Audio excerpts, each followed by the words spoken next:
5, 4, 3, 2, 1. Bilang ng isang babae habang hawak ang isang bote ng alak.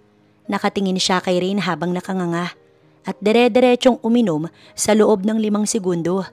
Hindi siya nakaramdam ng hilo, bagkus nakatayo pa siya ng tuwid. Dumalo siya kasama ang kanyang mga kaibigan dahil Friday at may event sa club para gumimik. Ngunit ngayon ay mas kakaiba, may bagong pakulo. Dahil ang dinaluhan nila ay hindi lang Friday night event, kundi birthday celebration ng isang businessman kung saan malaya ang lahat na pumasok. Ngunit kailangan lamang sumunod sa theme ng party, Shining Shimmering Masquerade. Iba ang design ng club, hindi iyong pangkaraniwang party na maraming ilaw. Puno ng pagkain at unlimited ang alak, wala na ring entrance fee at ang pinaka-exciting na part ay ang guest performer na isang sikat na rap singer mula sa ibang bansa. Siya si Rain de la Fuente, isang kilalang party goer. Halatang kayang-kaya niyang makipagsabayan sa pag-iinom. Pagkatapos tumagay ay agad siyang sumayaw kasama ang mga kaibigan. Noong una, simple at mahinhin pa ang kanyang mga galaw. Ngunit nang bumilis ang tugtog at naghalo ang beat ng DJ, hindi niya na napigilan pang umindak. Sumayaw siya ng sumayaw at walang pakailam kahit siksikan na sa dance floor. Sa isip niya, isang beses lang tayo mabuhay sa mundo, kaya ine-enjoy niya na ang bawat sandali. Maganda si Rain, maputi makinis at may dating. Suot niya ang isang red cocktail dress na may kislap sa buong tela. Lalo siyang tumingkad sa liwanag ng club, kaya hindi na bago sa kanya ang mga lalaking bigla na lamang sumusulpot at lumalapit. Sabi nila, head turner raw siya. Habang sumasayaw, isang lalaking hindi niya kilala ang bigla na lamang lumapit at hinawakan siya sa bewang. Agad naman siyang umiwas dahil alam niya ang hangganan niya. Lalo na at nasa iisang lugar sila ng kanyang boyfriend na isang bartender sa club na iyon. Kahit anong iwas pa ni Rain, ay patuloy ang paglapit ng lalaki at pilit dinidikit ang kanilang katawan. Mabuti na lamang at dumating ang kanyang kaibigan na si Krisha. "Bitiwan mo nga ang kaibigan ko," mariing sabi ni Krisha habang nakaturo sa bartender na abala sa paggawa ng mga inumin. "Nakikita mo yung lalaking yun? Malilintikan ka sa kanya kapag pinilit mo pa yung ginagawa mo." Napatingin ng masama ang lalaki pero umatras din at tuluyang lumayo. "Halika na nga rito, upo muna tayo," alok ni Krisha. "Ang daming nakatingin sa'yo, iwas tayo sa gulo, lalo na't andyan lang sa paligid ang boyfriend mo. Baka magselos kapag nakita kanyang may kasayaw na iba." "Kilala mo naman si Dave, baka pagdiskitahan pa ang mga dumidikit sa yung mga lalaki." Naalala niyang hindi pa sila halos nagkikita ni Dave, ang boyfriend niya. Nitong mga nakaraang araw, dahil sa night shift ang trabaho ni Dave, hindi na nagtutugma ang kanilang oras. Bago pa siya makaupo, lumakad siya papunta sa bar kung saan naroon si Dave. "Teka lang, mauna ka na Krisha, pupuntahan ko lang si Dave sandali," sabi ni Rain. Tumango si Krisha habang si Rain naman lumapit sa bar stand. Nakita niya si Dave, busy sa paggawa ng drinks. Sunod-sunod kasi ang orders. "Babe!" tawag ni Rain sabay kaway. Napansin siya agad ni Dave. Kinausap niya ang kasamahan saglit at lumapit kay Rain para siya ayakapin. "Mag-work ka lang ba buong party? Hindi mo ba talaga ako masasamahan sa iisang table?" "Alam mo naman babe, ganito talaga ang trabaho ko. Pero enjoy ka lang ha. Drink moderately. Hindi na kita mababantayan ha. Ingat babe," sagot ni Dave. Sino yung bagong katrabaho nyo? Para ngayon ko lang nakita. At bakit mukhang close na kayo agad?" Sabay taas ng kilay. "Manager ko yun. Bago lang kasi kaya ngayon mo lang talaga siya nakita. Babe naman, alam mo namang sa'yo lang ako. Wala yan. O siya, balik na ako. Tignan mo ang dami pang customer oh." Halatang medyo inis na si Dave. Tinapik lang siya sa balikat at bumalik na sa trabaho. Hindi na hinintay ang sagot ni Rain. Bumalik at umupo si Rain sa kanilang table. Diretso tungga ng isang baso ng tekila. Napangiwi siya saglit pero sanay na siya. Mataas ang tolerance niya sa alak.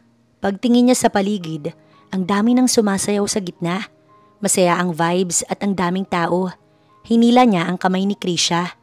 "Halika na, sayo tayo. Let's party."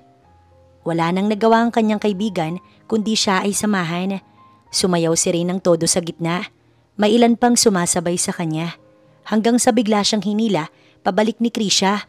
Bakit? Gusto ko munang uminom. Nahihiya pa akong sumayaw. Hindi pa ako tipsy. Sagot ni Krisha sabay tawa. Ganun talaga siya. Mas lumalakas ang loob kapag nakainom. At sa totoo lang, iniwas na rin niya si Rain sa ibang taong mukhang may masamang balak. Wait, what if maglaro na lang tayo ng spin the bottle? Kapag ikaw ang natapatan ng bote, truth or dare, gets? Sabi ni Krisha.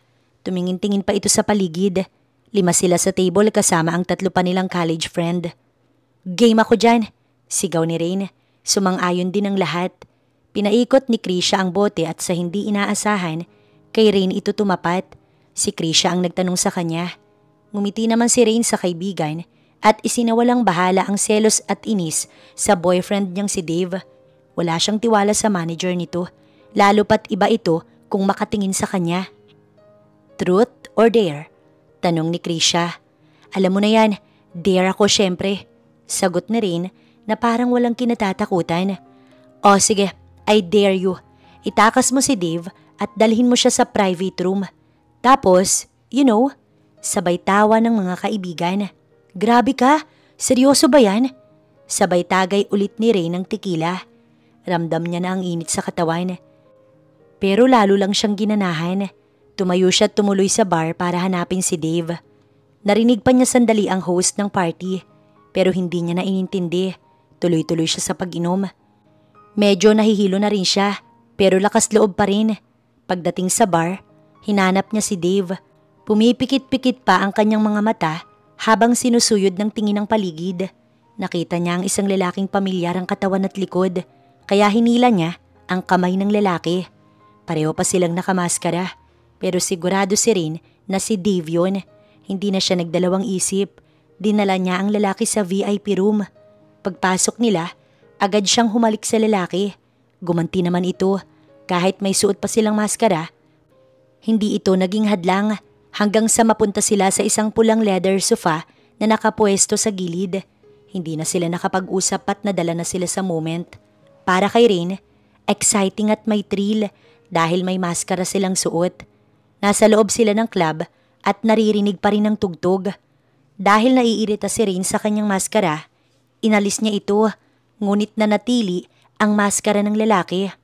Babe, I miss you. Nagtatampo na ako sa'yo. Wala ka ng oras sa akin. Bulong niya sa lalaki. Hindi ito sumagot. Nadala na rin sila ng sitwasyon. At dahil parehong lasing, itinuloy nila ang kanilang ginagawa. Nang matapos, pareho silang hinihingal at napahiga. Si Rain ay naglalambing pa. Humiga siya sa dibdib ng lalaki habang banayad na hinahaplos ang dibdib ng lalaki. Babe, bakit hindi ka nagsasalita kanina? Namiss mo rin ba ako? Tanong niya habang nakangiti. Pilit binabasag ang katahimikan. Ngunit nanatiling tahimik ang lalaki. Napansin iyon ni Rain kaya tinignan niya ito ng maigi. Nanlaki ang kanyang mga mata dahil ibang tao ang kanyang kasama. Hindi ito ang kanyang boyfriend. Dali-dali niyang inalis ang maskara ng lalaki. At nang maalis ito, ngumiti ang lalaki at mahinang nagsalita. Thank you for tonight. Nag-enjoy ako. Sino ka? Sigaw niya habang nagmamadaling umalis sa kama. Manyak ka! Bulalas ni Rain habang hinahampas pa ang damit niya sa lalaki. Kilala mo ba ako? Nanginginig ang boses ni Rain. Napatigil ang lalaki at saglit na natulala bago sumagot. Get dressed. Mahinahong sagot ng lalaki. Hindi ko rin alam kung bakit mo ko hinila at dinala rito. Kinakausap mo pa ako kanina na parang ako ang boyfriend mo. Hindi rin kita maintindihan. Akala ko gusto mo lang ng thrill kaya hinayaan na kita. Birthday ng best friend ko ngayon.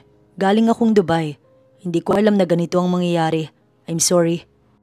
Nagkamali ako. Umiiyak na bulong ni Rain habang nagbibihis. Hindi niya na nagawang isuot ang heels niya.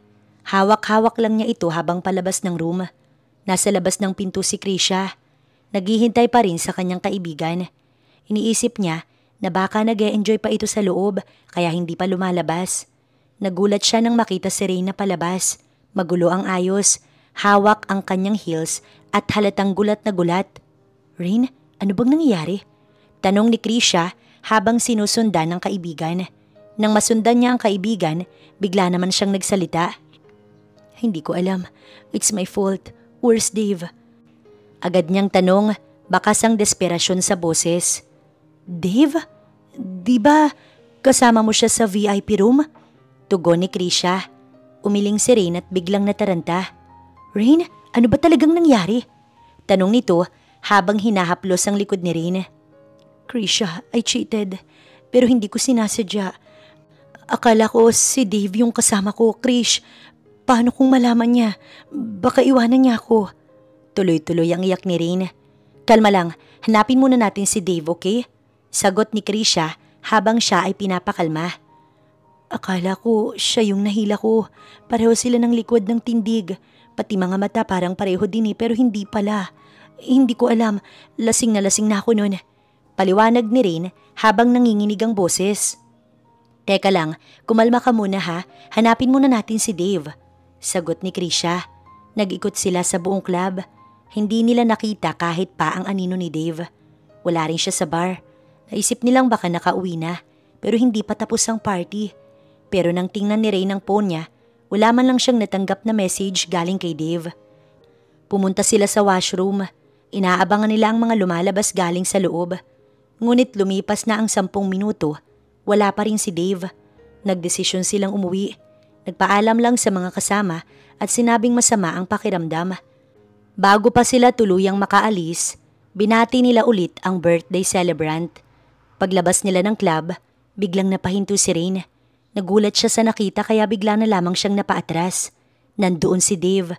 Pero ang hindi inaasahan ni Rain, nakita niyang kahalikan nito ang babaeng ipinakilala niyang manager niya. Nasaktan siya sa kanyang mga nakita at nanlambot ang kanyang tuhod. Hindi siya makapagsalita. Hindi rin siya makagalaw sa sakit at gulat. Ngunit pinilit niyang maglakad dahil ayaw niya ring mag-iskandalo. Ang dami nang nangyari ngayong araw at mukhang hindi niya na kaya pang i-handle ang mga kaganapan. Diretso na lang siyang naglakad. Hindi na pinansin si Dave. Hindi niya alam kung saan patungo ang kanilang relasyon. Pareho silang nagkamali. Wala na siyang lakas para ipaglaban pa. Alam niyang may pagkukulang din siya. Napansin ni Dave ang presensya ni Rain at napahinto sa halikan. Agad siyang bumitaw sa babae at hinabol si Rain. Rain, let me explain. Nadala lang ako. Pero hindi na siya pinakinggan ni Rain. Tahimik itong pumasok sa kotse. Si Krisha naman nanatiling tahimik at nag-oobserba. Hindi alam kung sino ang kakampihan. Kumakatok si Dave sa bintana. Pilit na kinakausap si Rain. Nang ibaba ni Rain ng salamin, tumulo ang luha niya. Let's break up. Mahina niyang sabi pero matatag ang boses. We're toxic. Kung mahal mo siya, piliin mo siya. Hindi rin ako perpekto. May nagawa rin akong kasalanan sa'yo. I'm sorry, pero hindi ko na rin kayang ituloy pa to. If yan ang gusto mo, I'll let you go. Pero tandaan mo, ikaw ang bumitaw. Buti pa siya naiintindihan ng trabaho ko. Kakakilala ko pa lang sa kanya pero alam niya ang gusto niya hindi tulad mo. Hindi ko na rin kayang sabayan ang mga gusto mo. You always want fun. Okay, let's break up. Matigas na tugon ni Dave. You're comparing me to her? Bakas ang sakit sa boses ni Rain. Ang bilis mong pumayag. Ganun na lang. Hindi agad sumagot si Dave. Tinitigan lang siya. Nabaling na rin siguro sa iba ang atensyon mo kaya okay lang sa'yo. Dagdag pa ni Rain.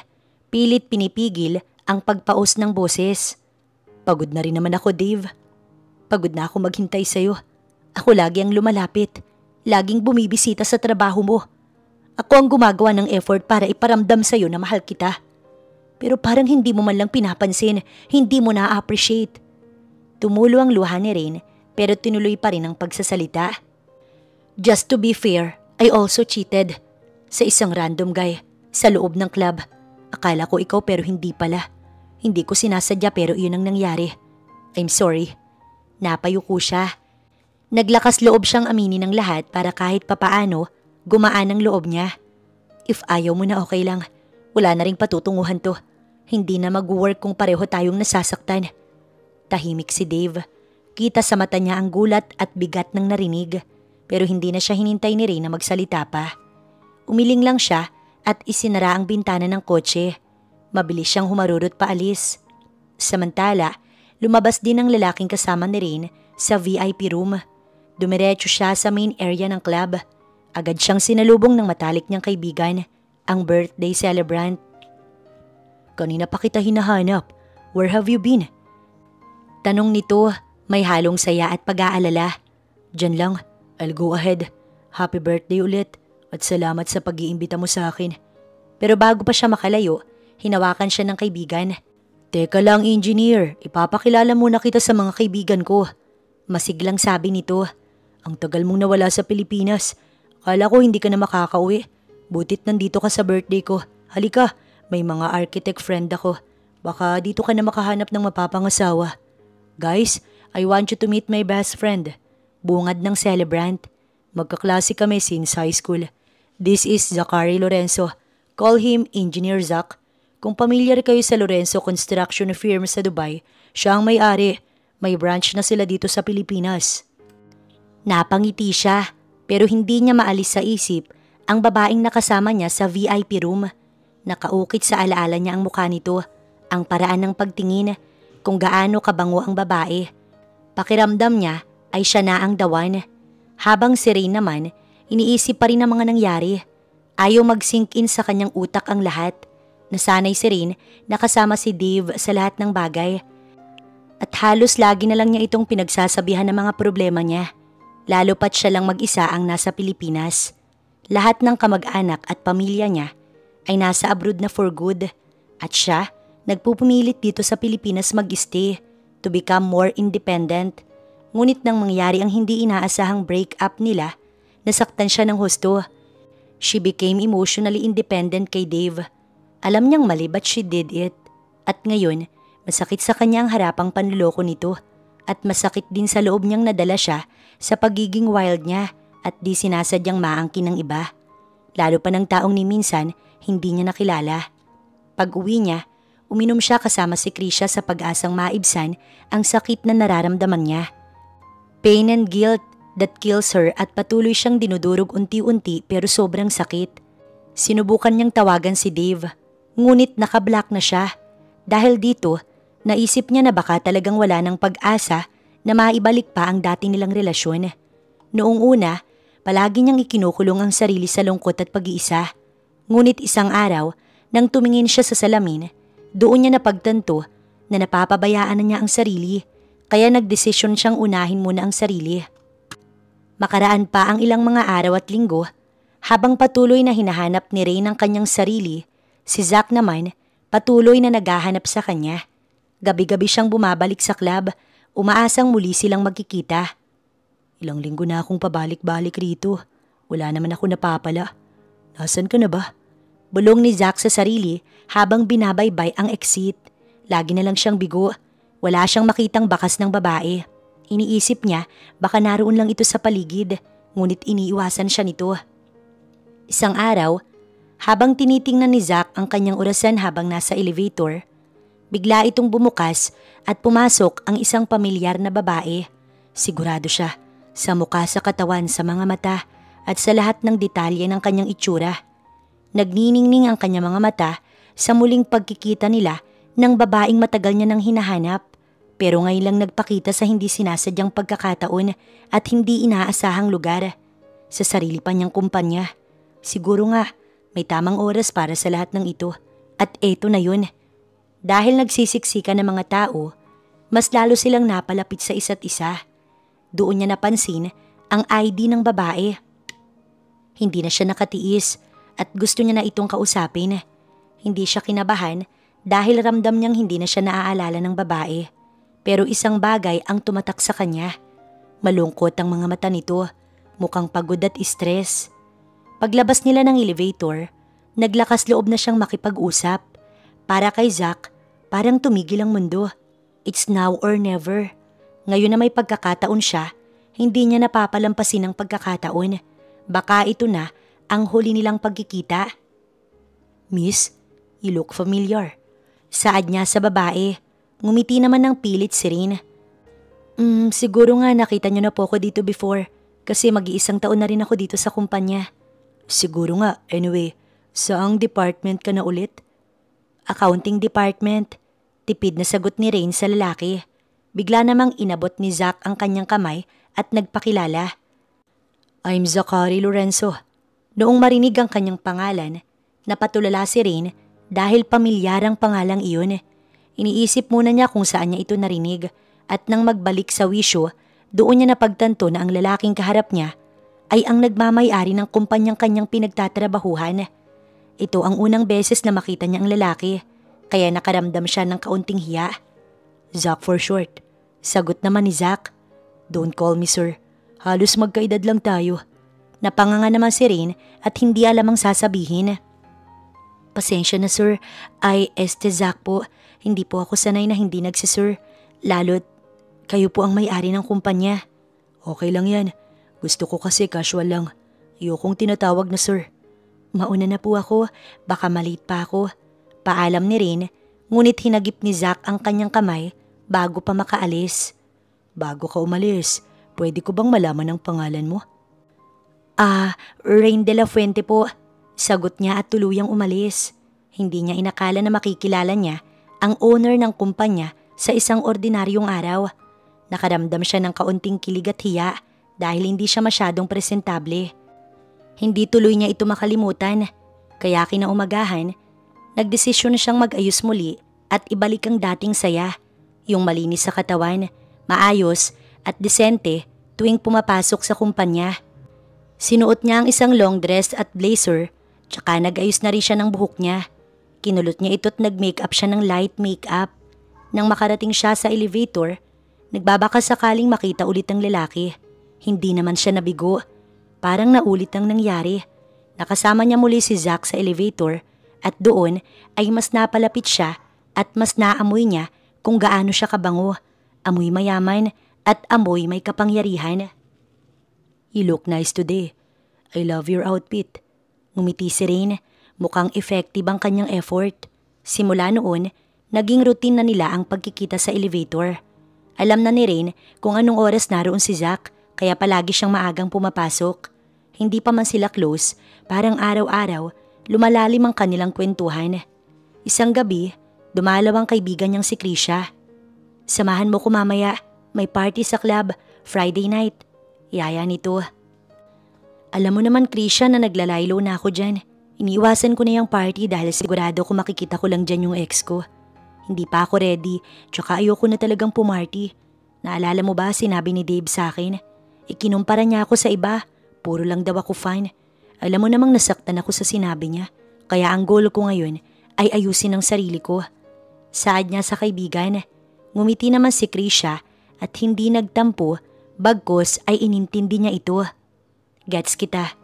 Alam mo, may nakilala ko sa office. Nakasabayan ko siya sa elevator. Then, tinanong niya ang name ko. After nun, lagi ko na siyang nakakasabay sa elevator.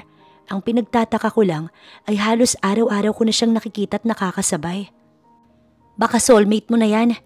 Tukso ni Krisha. Grabe ka, baka nagkataon lang. Siya pala ang owner ng kumpanya, kaya siguro laging maaga. Describe mo naman siya para ma-imagine ko. Saad ni Krisha. Matangkad, pogi, parang medyo kahawig ng ex-boyfriend ko. Nako, baka namimiss mo lang yung ex mo niyan, kaya feeling mo kahawig niya. Tsaka baka hindi lang hawig sa muka, baka parehas din ang ugali kagaya ng ex mong manluloko. Pabirong sabi ng kaibigan. Baliw, malayong malayo sa ex ko. Kahawig lang sa muka pero mas pogi yung boss ko, no? And sa ugali, hindi ko alam, parang sobrang bait niya. Ang sabi nga sa akin, ayaw niyang tinatawag niyang sir. Mabango tsaka parang laging seryoso. Noong kinausap niya ako, sobrang lalim ng boses niya. Sabi ni Rain habang kinikilig at hinahampas-hampas pa ang kaibigan. Hay nako, delikado na yan. Baka pinapantasya mo na yun ha. Mayaman yun diba? Matik, as far as I know, siya ata yung nabalitang isa sa pinakabatang bilyonaryo, right? Baka nga sa mga ganyan laging arranged marriage. Ganyan ang pamilya nila. Gusto nila sa babaeng makakatulong sa kumpanya. Gusto nila yung same status. Hoy, hindi ako umaasa. Kinuwento ko lang no. Irap niya, pero iniisip niyang out of her league talaga. Sige, ako na lang ang aalis papuntang bar. Ingat ka ha, sobrang laki na ng eyebags mo. Uso ang matulog. Ilang linggo na ang lumipas, pero ganoon pa rin. Parang hindi na nagkakataon ng lahat. Nananadya na talaga ang tadhana. Araw ng Lunes, sa sobrang aga niya, inakala niyang hindi makakasabay ang lalaki. Ngunit nakasabay niya muli. Nakaramdam siya ng kaba at kakaibang pakiramdam. Pakiramdam niya ay naging anino na niya ang lalaki dahil lagi itong naroon sa elevator kasama niya kahit anong oras. Sumakto namang silang dalawa lang ang nasa loob kaya nagkaroon sila ng pagkakataong mag-usap. Noong unay pangiti-ngiti lang sila sa isa't isa at hindi na napigilan ang nakakailang na sitwasyon. You know what? Napapansin ko na lagi tayong nagkakasabay sa elevator. Saad ni Zach. Ngumiti naman si Rain at tumahimik. I wonder if busy ka ba mamaya? Pwede mo ba akong samahang mag-dinner? It's on me. Malakas ang loob na pag-anyaya ni Zach. Nag-isip muna si Rain ng isasagot kaya hindi siya agad nakapagsalita. May pupuntahan ako mamaya Maybe next time. Nahihiyang sagot niya kahit wala naman siyang pupuntahan. Nagsinungaling siya dahil sa kaba. Okay, how about tomorrow? Umiling pa rin si Rain sa paanyaya sa kanya. Pakiramdam niya, baka nadadala lang siya dahil palagi niyang nakikita si Zach. Kaya akala niya, gusto na niya ito. Marami pa rin siyang alinlangan. Ayaw niyang muling magmahal. Ayaw niyang bigyan ng kahit sino ng pagkakataon. Kasi hindi pa siya sigurado kung okay na nga ba talaga siya. Hawak pa rin siya ng nakaraan. Naaalala pa rin niya ang sakit na iniwan ng ex-boyfriend niya. Sa isip niya, baka sa simula lang masaya, pero pagkatapos masasaktan na naman siya. Kaya kahit gusto niyang sumama, pinipigilan niya ang sarili. Pero ngayon parang nabigla siya. Hindi niya alam kung bakit. Pero nasabi na lang niya na sa susunod na linggo pa siya magiging available. Okay, next week. I'll wait for you. Saad ni Zach. Nabigahan ni si Rain sa kanyang inasal dahil hindi siya nito pinipressure at willing na maghintay si Zach. Kinabukasan, pagdating niya sa table niya, may bouquet ng red roses. Walang pangalan, pero may note na nakalagay, I like you. Mula nang makatanggap siya, ay araw-araw na siyang may nakikitang bulaklak sa kanyang table. Iba-iba ang mga ito, may roses, tulips, lilies pero ang pinakapaborito niya ay ang tangkay ng sunflower na nasa paso. Paano niya nalamang paborito ko ang sunflower? Tanong niya sa kanyang sarili. Bigla siyang natawa dahil iba-iba palang klaseng bulaklak ang natanggap niya. Para bang nanadya ang nagbibigay sa kanya. Iniisip niyang baka trial and error dahil hinuhulaan niya kung ano ang paborito niyang bulaklak. Ma'am, hindi ko na mabilang kung ikailan na yan. New flowers ulit? Sabi ng kanyang katrabaho. Oo nga hindi ko na nga alam kung saan ko ilalagay yung iba. Sabay lagay ng nakapasong sunflower. Iniwan niya sa kanyang office ang bulaklak dahil ito ang kanyang paborito. Ang swerte mo naman ma'am, pati ako naku-curious kung sino ang secret admirer ninyo. Natatawang saad ng kanyang katrabaho. Ngumiti naman siya at sinimulang muli ang kanilang araw. Hindi niya na alam kung saan ilalagay ang mga bulaklak sa sobrang dami. Puno na ang kwarto niya at hindi pa rin niya alam kung sino ang nagpapadala. Ito ang isang dahilan kung bakit ganado siyang pumasok. Routine na ang tumanggap ng bulaklak. Sa hindi inaasahan, na-attach na siya sa taong nagbibigay sa kanya ng bulaklak kahit hindi niya ito kilala. Sa bawat bulaklak may mensahe. Nung una, I like you. Pangalawa, isang salitang love. Pangatlo, you're the apple of my eye. At marami pang iba. Tuwing nakakasabay ni Rain si Zach, lagi siyang pinaalalahanan nito tungkol sa kanilang dinner. Kitang-kita ang excitement kay Zach. Isang araw na lang sabi ni Zach, isang araw bago ang kanilang date. Binibilang niya ang araw. Hindi maiwasan ni Rain na maisip na baka siya ang nagpadala ng mga bulaklak. Dumating na ang araw ng kanilang dinner. Aligaga si Rain dahil hindi niya alam kung ano ang isusuot niya. Gusto niya ng elegante. Kaninang umaga, kinuha ni Zach ang kanyang numero at address at sinabi nitong susunduin na lang siya. Habang nasa trabaho pa lamang, bandang 3:00, nakatanggap ang lahat ng isang memo. Ayon sa memo, early out sila. Habang binabasa niya ang email, biglang tumunog ang cellphone ni Rain.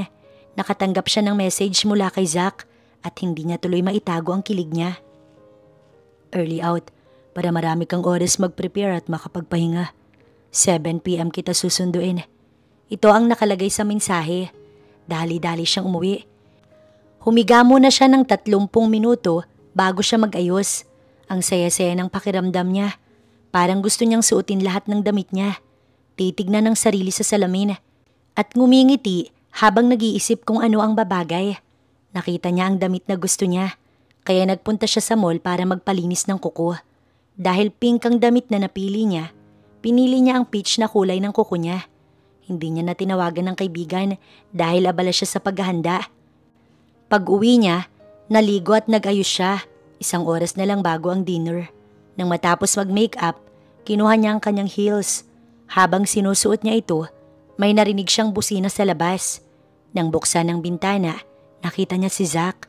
Nakasuot ito ng polo na nakatuck-in sa kanyang kulay brown na pantalon. May hawak itong bouquet at kumakaway-kaway pa. Pamilyar ang mga bulaklak. May iba't ibang klase. May sunflower, lilies at red rose at marami pa.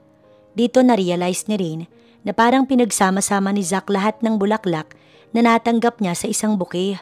Mabilis ang tibok ng puso niya. Nagpabango muna siya at kinuha ang maliit niyang bag tsaka dahan-dahang lumabas ng bahay. Dahan-dahan din siyang sinalubong ni Zack. Parang bumagal ang oras. Naging malabo ang paligid at si Zack lang ang kanyang nakikita. Nang maibigay ni Zack ang bulaklak, binuklat niya ang nakatuping papel na nakapatong doon. Nang mabasa ito, nakaramdam siya ng kilig. "You are the most beautiful girl I've seen. From Zack." Ngayon ay may pangalan na kung saan galing. Nagtanong ang mata ni Rain habang tumingin kay Zack. "Yes, galing sa akin lahat. Did you like it?" "I love it." Ngiting tugon ni Rain bago siya sumakay sa kotse. Dinala siya ni Zack sa rooftop ng kumpanya nila. Nang makarating sila, napanganga si Rain sa ganda ng lugar. May isang table sa gitna. Kitang-kita ang mga bituin at city lights. Palibot ay puno ng fairy lights. May red carpet na may rose petals at sa gilid may tumutugtog na violin. Kahit instrumental lang, ramdam pa rin niya ang romantic na ambience. Ganito pala kaganda dito paggabi. Kitang-kita mo yung mga bituin, yung city lights, sobrang taas. Nakangiting sambit ni Rain. "You deserve it because you're so special." Sagot naman ni Zack. Nang maserve na ang kanilang main course, biglang nagtanong si Rain sa kanya. "Ano bang nagustuhan mo sa akin? Paano naman ako naging special sa'yo? Eh di ba hindi naman tayo madalas mag-usap? Tsaka hindi mo pa ako kilala ng lubusan?" "Marami akong oras upang kilalanin ka dahil gusto ko." Sagot ni Zack.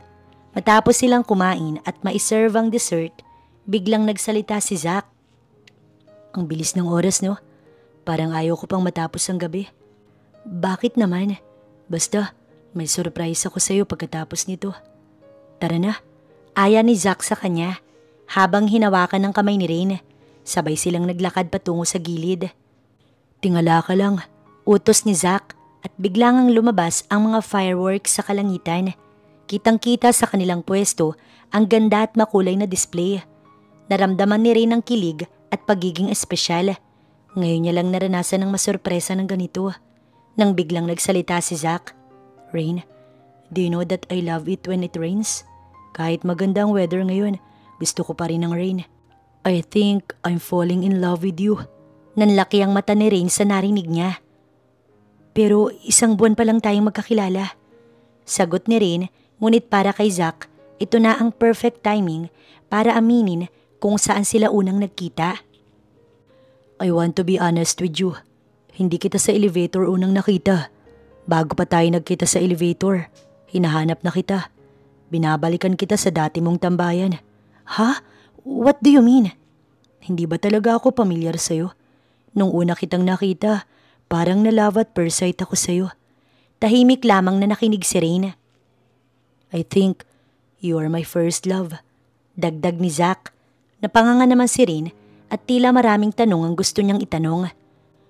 "When you first held my hand in the crowd, nakaramdam ako ng kaba. When you first kissed me, I knew you stole my first kiss. And when you initiated to do the deed, I gave myself to you. Doon ko na-realize na sigurado ako sa'yo, kahit pa hindi man kita lubusang kakilala. Actually, you stole my first in everything, Kaya sabi ko hahanapin kita. Sabi ko kailangan mo kong panindigan. Wala nang bawian. Touch move na eh. Natatawang pag-amin ni Zack. Halo-halo ang nararamdaman ni Rain habang nakikinig kay Zack. Then, when I saw you again sa elevator, narealize ko na talaga, tadhana ang nagdala sa atin para magkita. Paulit-ulit akong bumabalik sa club kasi hinahanap kita. Hindi ko alam noon na broken-hearted ka pala. Sana noon, nandoon ako para alalayan ka. I'm starting to fall in love with you. Ngumiti si Zack habang sinasambit ang mga ito habang si Rain ay tila natigilan. Hindi niya na alam ang tunay niyang nararamdaman. Iniisip niya ang nangyari sa club noong panahon na humila siya ng estranghero. Akala niya ay boyfriend niya. Noong nakita niya ang kanyang ex na may kahalikang iba. Bigla siyang nag-walk out. Halo-halo ang nararamdaman niya. Mas lalo lang gumulo ang sitwasyon. Isa lang ang tanong sa kanyang isip. Paano siya nagustuhan ng isang lalaki na kasama niya lang sa isang kwarto at isang beses lang? Dumiretso siya sa elevator at iniwan si Zack. Ngunit hindi niya alam na sinundan siya nito. Nakaabot si Zack bago pa tuluyang maisara ang pinto. At ngayon, kahit silang dalawa lang sa loob, ramdam nila ang tensyon. Parang may isang malaking harang sa kanilang pagitan. I'm sorry. Malumanay na sabi ni Zack. I don't see you lustfully. I have clear intentions. I really like you. Actually, hindi lang kita gusto. Mahal na kita rin. Sana bigyan mo ko ng chance na kilalanin pa natin ang isa't isa. Alam kong nasaktan ka sa past mo. Hindi kita pipilitin. Just give me a chance to prove how much I love you. Malumanay at taus-pusong sabi ni Zack. Biglang bumalot ang katahimikan sa loob ng elevator. Lumapit si Rain kay Zack. Iniisip niya na 3 buwan na rin ang nakalipas at pakiramdam niya ay okay na siya. Hindi dahil nadadala lang siya. Lalong hindi dahil gusto niyang maging rebound si Zack, kundi dahil alam niya sa sarili niyang naka-move on na siya. Para sa kanya, deserve niyang mahalin at makilala pa si Zack. Bigla niyang hinalikan si Zack. Humalik naman pabalik si Zack. Wala silang pakailam sa maaaring makakita sa kanila. Tumagal ang kanilang halikan ng ilang minuto hanggang makarating sila sa ground floor. Doon nila nakita ang maraming taong naghihintay. May mga nagbubulungan, may mga nakatitig, pero wala silang pakailam. Para sa kanila, silang dalawa lang ang tao sa mundo. Hinawakan ni Zack ang kamay ni Rain at magka-holding hands silang lumabas. I'm sorry. I'm sorry kung nakuha ko ang pagkalalaki mo. Mahina, ngunit seryosong sambit ni Rain habang tumitingin kay Zack. Naku, basta panindigan mo ko hanggang dulo. Nakangiting sagot ni Zack. Sorry rin kung nag-walkout ako. Dagdag ni Rain na may konting hiya. Don't be sorry. Your feelings are valid. Ang mahalaga, you gave me a chance. Sagot ni Zack habang hinahalikan ng kamay ni Rain ng may pagmamahal. Inihatid na ni Zack si Rain pa uwi. Hindi na sila bumalik sa rooftop. Pagkatapos ng gabing yun, tila nawala na ang hiya nila sa isa't isa at lalo pang naging malapit. Magkasabay na silang mag-lunch. Consistent pa rin si Zack sa pagpapakita ng effort kay Rain at araw-araw may bulaklak sa mesa ni Rain hanggang sa tuluyan na niyang niligawan si Rain. Hinahatid sundo na rin siya ni Zack at tuwing weekend, laging may date sila. Iba-iba ang pakulo ni Zack. Minsang simpleng dinner lang, minsan ay road trip, minsan naman sunset viewing. Isang gabi sa kanilang date, dinala siya ni Zack sa isang open field. Madilim na ang paligid pero may private plane na nakaparada. Napahawak si Rain sa dibdib. Sa gulat, hindi niya inakala na pag-aari pala iyon ni Zack. Ito ang pinaka-espesyal nilang gabi. Nasa itaas sila sa eroplano. Napakaganda ng tanawin, mga gusali, city lights na parang mga bituin sa lupa. Tahimik si Rain habang pinagmamasdan ng paligid. Tumingin siya kay Zack. Nakita niyang may inilabas itong maliit na kahon. Nang buksan ang kahon, may kumikinang na singsing. Akala ni Rain magpo-propose na si Zack pero may sinabi pa ito. Rain, walang pressure ha. This is my small gift for you. Simbolo ito ng pagmamahal ko sa'yo. Promise ring. I promise na lagi ako nandito para sa'yo. Malambing na sabi ni Zack habang sinusuot ang singsing sa dalaga. My answer is yes, tayo na.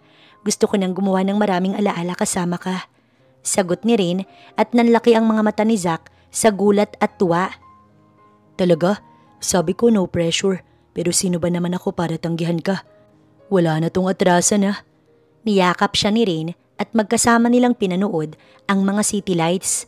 Dahan-dahang hinalikan ni Zack si Rain. I love you. Thank you. Ang swerte ko sa'yo. Siyempre, meron din akong parehas tayo para couple ring.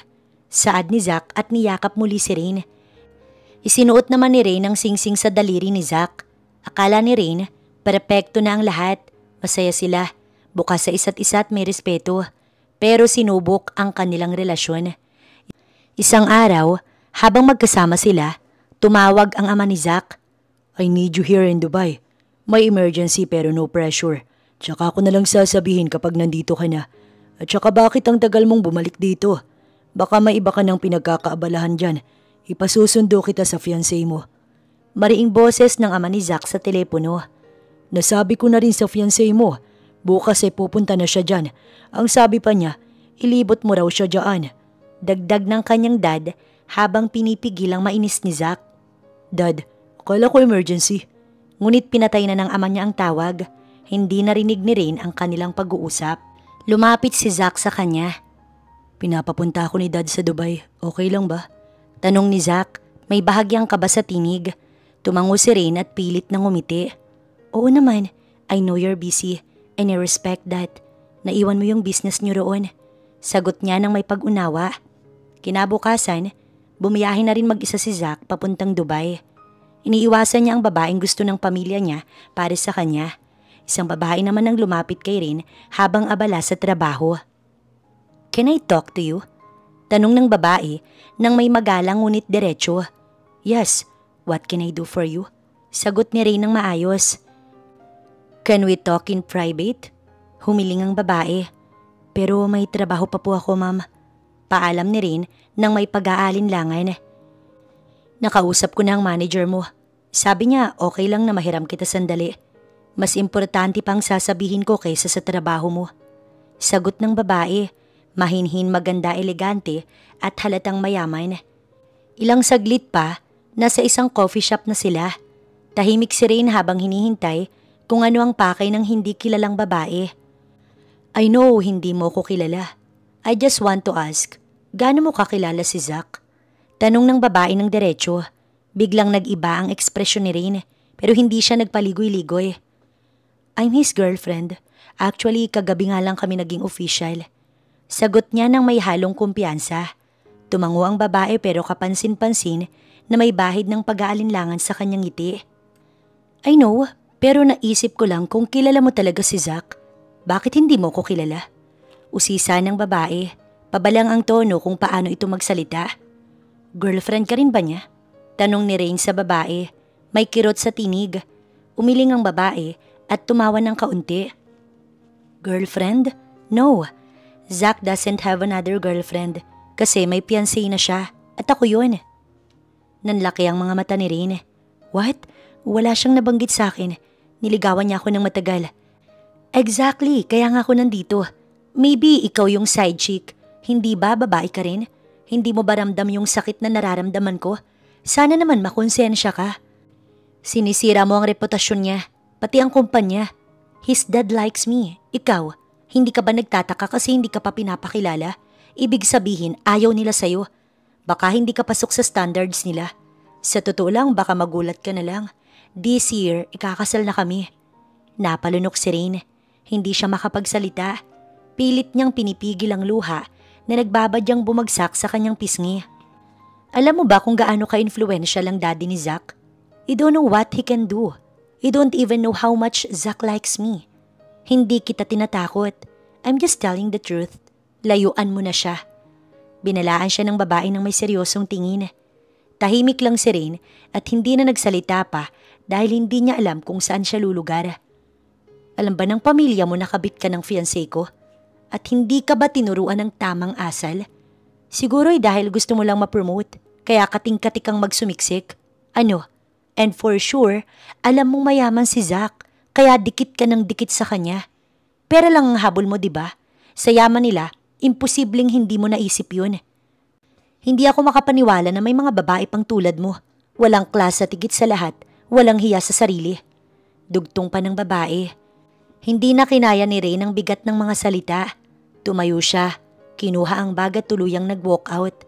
Hindi na siya nagpaalam sa babae. Habang naglalakad palayo, magulong-magulo ang isip niya.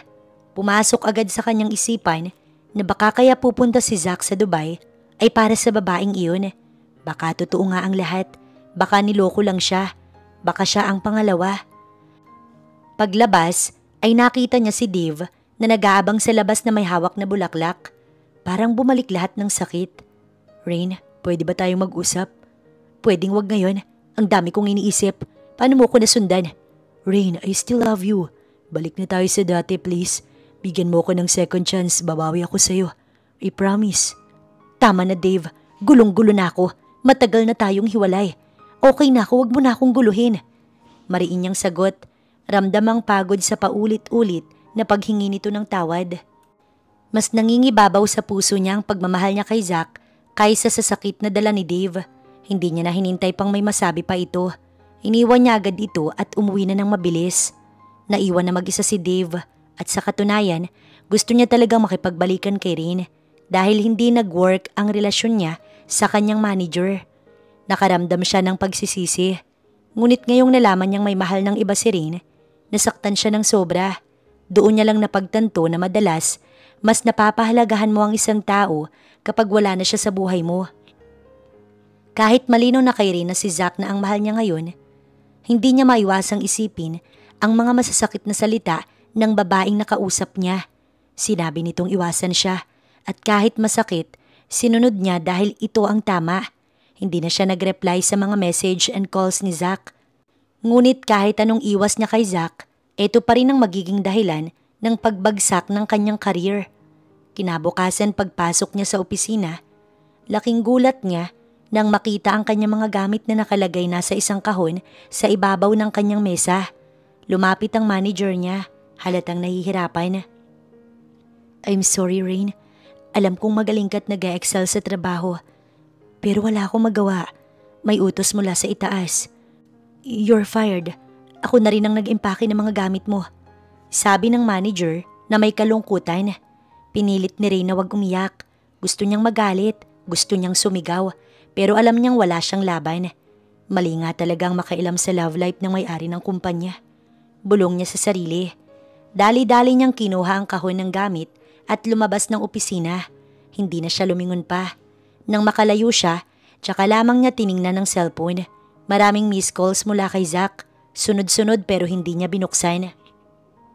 Umuwing luhaan si Rain. Hindi niya alam kung saan ibubuhos ang sakit at pagkabigla. Pakiramdam niya, sasabog na siya anytime. Agad siyang tinawagan ni Krisha. Samahan mo naman ako, please. Umiiyak siya sa tawag. Ilang sandali lang, dumating si Krisha sa bahay ni Rain. Nakita niya si Rain na nag-iisip, nakatitig sa kawalan habang unti-unting umiinom ng alak. Namumugto ang mga mata niya sa sobrang pag-iyak. Anong nangyari? Tanong ni Krisha na halatang nag-aalala. Hindi na nagpaligoy si Rain. Parang sumabog lahat ng emosyon sa kanya. Tama ka, Krisha. Sana nakinig na lang ako sa'yo. Akala ko si Zack na yun. Akala ko totoo lahat. Pero niloko niya ako. Sagot niya habang halos pumunit ang puso. Napayuko si Rain at tumulo ang kanyang mga luha. May fiancé siya. Yun daw ang gusto ng pamilya niya. Tama ka. Mas gusto nila yung katulad nila. Yung parehas ng status sa buhay. Ako, ganito lang ako. Kinausap pa ako ng fiancé niya. Sabi, iwasan ko raw si Zack. Ginawa ko naman kahit masakit. Pero hindi pa doon nagtapos. Pinalis pa ako sa trabaho. Wala na akong career, Krisha. Wala na rin akong Zack. Tahimik lang si Krisha at siya'y pinapakinggan. Pinaglaruan lang nila ang feelings ko. Bulong ni Rain habang patuloy ang pag-iyak. Anong plano mo ngayon? Mahinang tanong ni Krisha pagkatapos ng ilang minuto. Humugot ng malalim na hininga si Rain. Susunod na lang ako sa pamilya ko sa States. Matagal na nila akong kinukumbinsi na pumunta ron. Baka doon makapag-isip ako ng maayos. Baka doon makakapagsimula muli ako. Malay mo, mas magandang opportunity ang naghihintay sa akin doon. At higit sa lahat, malayo kay Zack. Tumingin siya kay Krisha. Namumugto pa rin ang mga mata. Pero mahal ko siya, Krisha. Hindi pa siya nakakabalik. Hindi pa kami nagkikita. Ang gusto ko lang sana, magpaalam ako sa kanya. Ayoko sa tawag. Mas gusto ko na makausap siya sa personal pero natatakot ako sa daddy niya. Hinawakan ni Krisha ang kamay niya. Alam mo, Rain, kung saan ka magiging masaya at payapa, doon ka dapat pumunta. Huwag mong isipin yung sasabihin ng ibang tao. Wala ka namang kailangang patunayan sa kahit kanino. Maging totoo ka lang sa sarili mo, Rain. Tumango si Rain at ngumiti ng may halong pait. Itutuloy ko na to. Baka hindi talaga ako para sa Pilipinas. Samantala sa Dubai, sa opisina ng kanyang ama, galit na galit si Zack at hindi makatingin ng diretso sa kanyang dad. Hindi niya matanggap ang desisyong ipinipilit sa kanya. Walang emergency, Dad. Gusto niyo lang akong ilapit sa fiancé kong ayokong pakasalan. Architect siya, oo. Maganda, maayos. Pero hindi siya si Rain. Sinubukan niyang pigilan ang sarili, pero nanginginig na ang boses niya sa galit at sakit. Bakit ba palaging kapakanan ng kumpanya ang iniisip niyo? Ako ang nagtayo nito. Ako ang nagpakahirap. Mula pagkabata, kinokontrol niyo na ang buhay ko. Hindi niyo ba ako nakikita? Dad, si Rain ang mahal ko.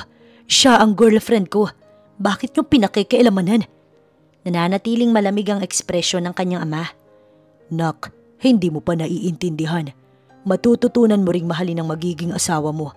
Para ito sa kumpanya. Para sa pamilya natin. Engineer ka. Siya architect. At anak siya ng kumpare ko. Bagay kayo. Hindi niyo talaga ako naiintindihan. Sigaw ni Zack. Kunin niyo na yung kumpanya. Bahala na kayo kung anong gusto niyong gawin. Ako, wala na akong pakialam. Ang mahalaga sa akin, ang sarili kong kagustuhan. At simula sa araw na to, hindi niyo na panghimasukan ang buhay ko.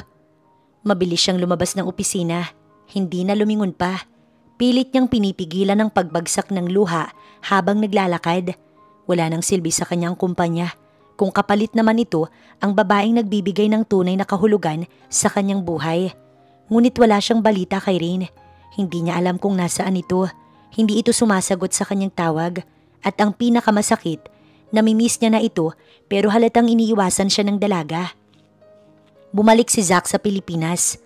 Halos hindi pa humuhupa ang jet lag pero wala siyang pakailam. Ang iniisip niya lang ay si Rain.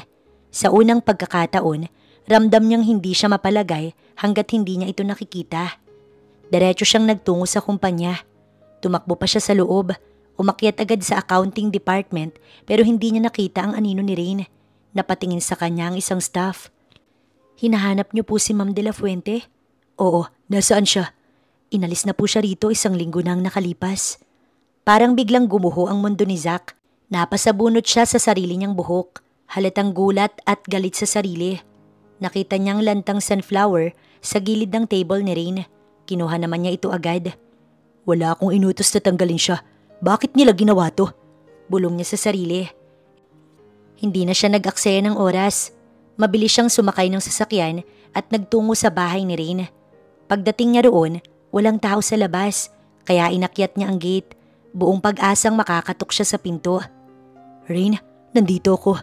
Please, kausapin mo naman ako. Pero tanging katahimikan ang bumungad sa kanya. Ibinaba niya ang paso sa pintuan ng bahay nila Rain. Walang sumagot sa pagsigaw niya. Uupo na sana siya sa harap ng pintuan sa sobrang panghihina nang biglang bumukas ang gate. Si Krisha. May hawak itong bag. Tila kukunin ang mga naiwan niyang gamit sa bahay ni Rain. Nagkatingin na sila ni Zack. Tila nabigla rin si Krisha sa presensya niya roon. Tumayo siya at lumapit. Hi, I'm Zack. Ako yung boyfriend ni Rain. Di ba ikaw yung kaibigan niya? Baka naman alam mo kung saan ko siya makikita. Hindi kasi siya sumasagot sa message and calls ko. Sandaling natigilan si Krisha. Alam niya ang pangako niya sa kaibigan na wag sabihin kanino man kung nasaan siya. Pero habang pinagmamasdan niya si Zack, ramdam niya ang bigat na dinadala ni Zack. Lumapit siya, huminga ng malalim tapos nagsalita. Totoo bang niloko mo ang kaibigan ko?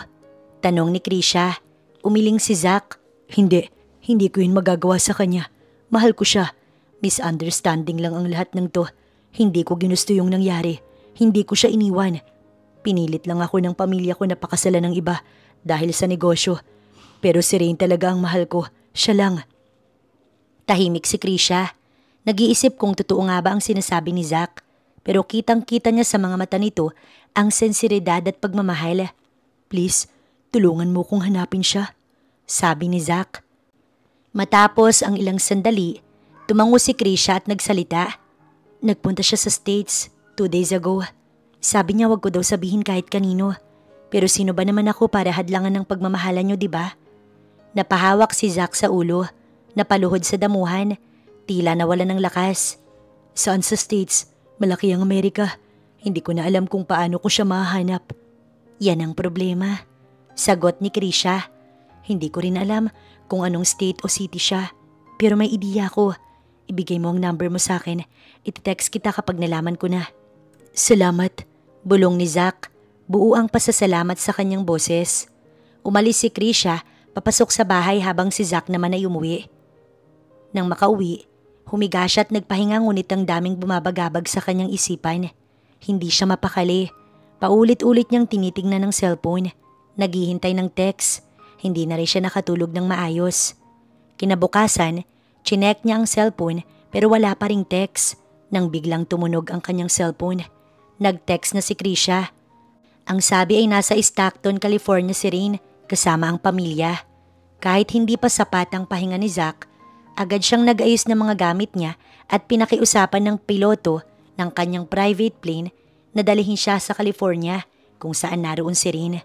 Sabik na siyang makita ang kanyang girlfriend. Pagdating niya, nanuluyan muna siya sa isang hotel dahil hindi pa niya alam ang eksaktong bahay ni Rain. Naniniwala siya na pagtatagpuin pa rin sila ng tadhana. Kaya naisip niyang pumunta araw-araw sa isang sikat na kapihan malapit sa kanyang hotel. Hindi niya alam kung bakit sa isang coffee shop. Siguro dahil kitang-kita niya ang mga taong dumaraan. Isang linggo siyang pabalik-balik at nagbabaka sakaling magtagpo muli sila. Ngunit lumipas ang isang linggo ay wala pa rin. Kahit walang Rain sa kanyang pinupuntahan, iniisip niya na marami pang araw at hinding-hindi siya mapapagod. Isang gabi nang pabalik na siya sa kanyang hotel, may isang babaeng kasing katawan ni Rain at kasing tangkad. Nang lumapit siya rito at tinapik ang balikat ng babae, biglang napalingon ng babae, ngunit hindi pala siya si Rain. Nangihinayang siya pero biglang nagsalita ang isang babae mula sa likuran niya. "Zack?" Tanong ni Rain ng mahina mula sa kanyang likuran. Dali-dali siyang lumingon at doon niya nakita si Rain na balot ang buong katawan dahil sa lamig. "Rain, hindi talaga ako binigo ng tadhana. Nagkita ulit tayo. Please, hear my side." "Ano bang ginagawa mo dito? Kaya ka ba nandito dahil magbibigay ka na ng wedding invitation yun ng fiancé mo? Ang kapal naman ng mukha mo." Tugon ni Rain na halatang galit. "Just hear my side, Rain. Lahat ng sinabi ng babaeng yun ay hindi totoo. Hindi mo ko pwedeng mahalin, Zack. Isipin mo ang kapakanan ng kumpanya mo." "No, I don't love that girl. Si Dad ang may gusto nun. Willing akong iwan ng kumpanya para sa iyo, Rain." "Nababaliw ka na ba? Alam mo naman na pinaghirapan mo yun, di ba?"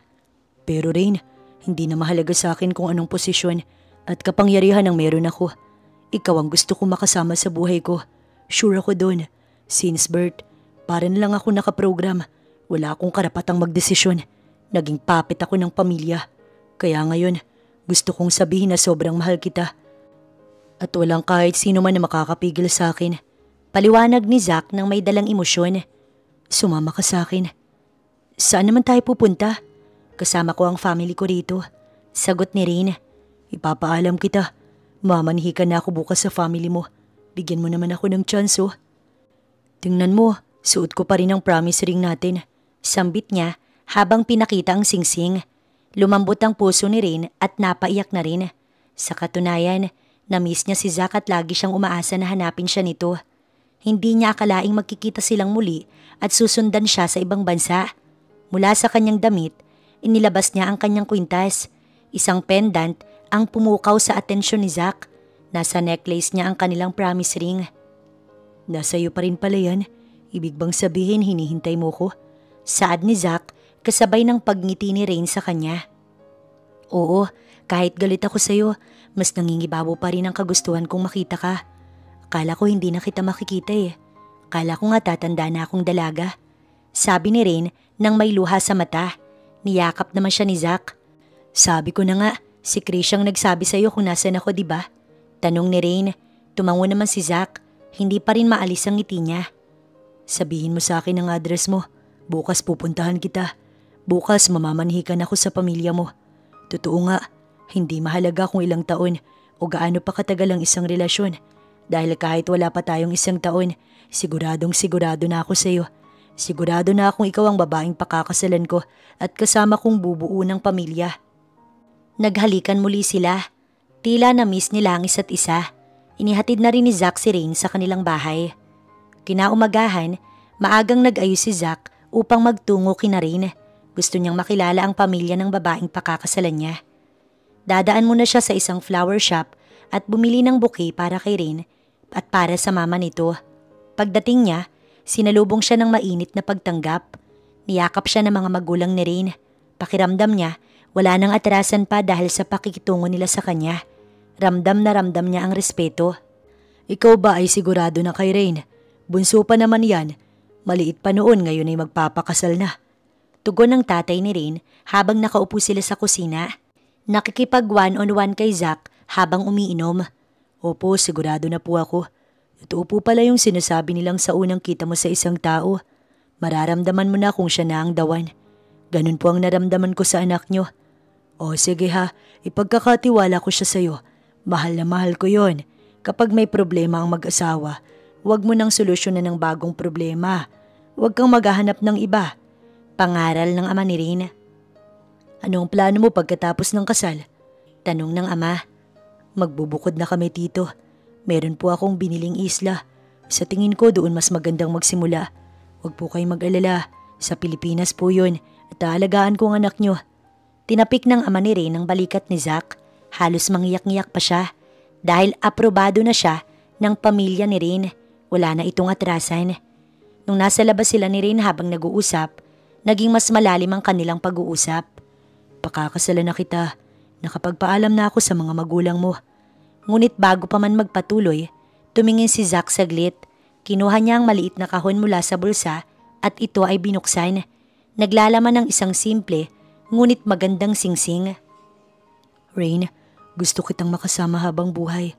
Ikaw lang ang mahal ko at ang gusto kong maging kasama sa bawat araw ng buhay ko. Papatunayan ko sa iyo na karapat-dapat ako sa pagmamahal mo. Will you marry me?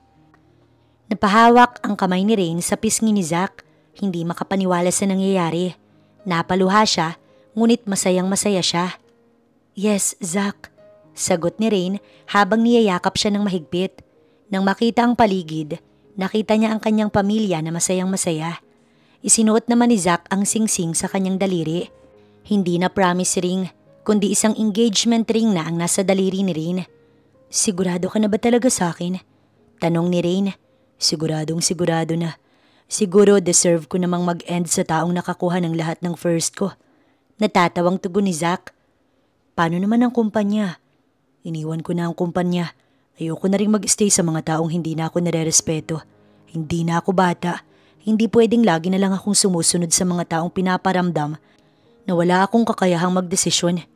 Hayaan mo, nandito ako. Susuportahan kita sa lahat ng gusto mo. Saad ni Rain. Tuluyan nang inilayo ni Zack ang kanyang sarili sa kanyang pamilya. Pinatawad niya ang mga ito, ngunit hindi pa rin niya nakakalimutan. Kaya minabuti niyang hindi na imbitahan pa sila sa kanilang kasal. Para kay Zack, mahalaga ang peace sa kanya at sa bubuuin nilang pamilya.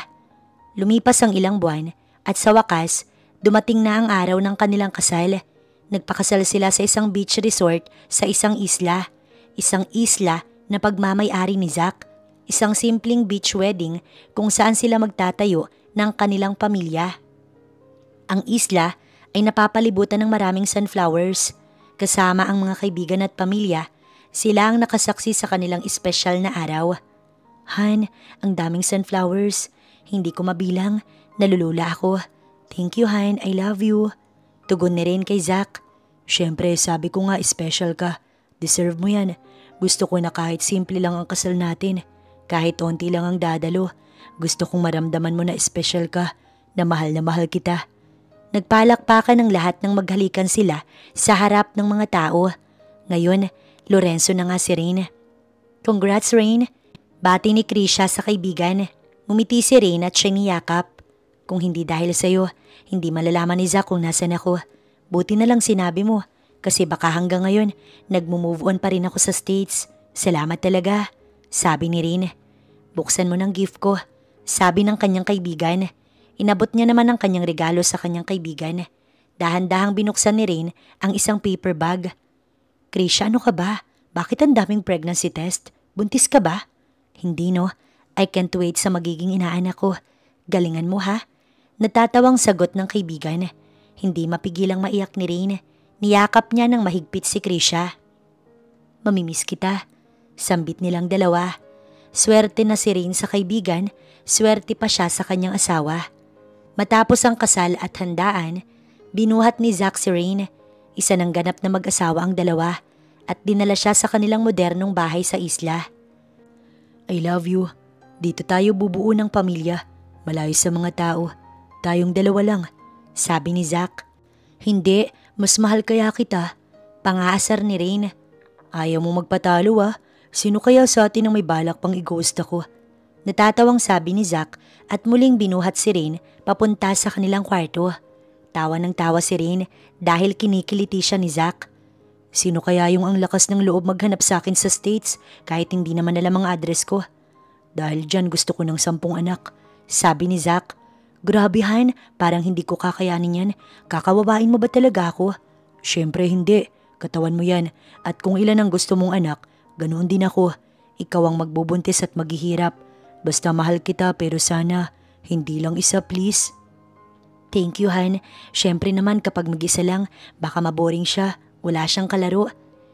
Hinalikan ni Rain si Zack, sabay tawanan sa kwarto. Ipinagpatuloy nila ang kanilang buhay sa islang iyon. Naging freelance accountant si Rain kung saan work from home ang trabaho niya habang si Zack ay nagsimula muli. Hindi niya na hinabol ang kumpanyang pinaghirapan. Bagkus, nag-aral siya ng ibang libangan. Bilang isang full-time stock trader, naging matagumpay sila at nakapag-ipon. Makalipas ang 1 taon, nagamit na rin ni Rain ang regalo ng kanyang kaibigan na mga PT. Makailang try nila ay 2 guhit lagi ang lumalabas. Han, huwag kang mabibigla ha. Saad ni Rain sa kanyang asawa. Huwag mo na akong bitinin please. Sagot ni Zack, may isang paper bag siyang iniabot sa asawa. Dali-daling binuksan ni Zack habang nagsasalita. Hindi ko naman birthday, anong meron? Han, you're pregnant?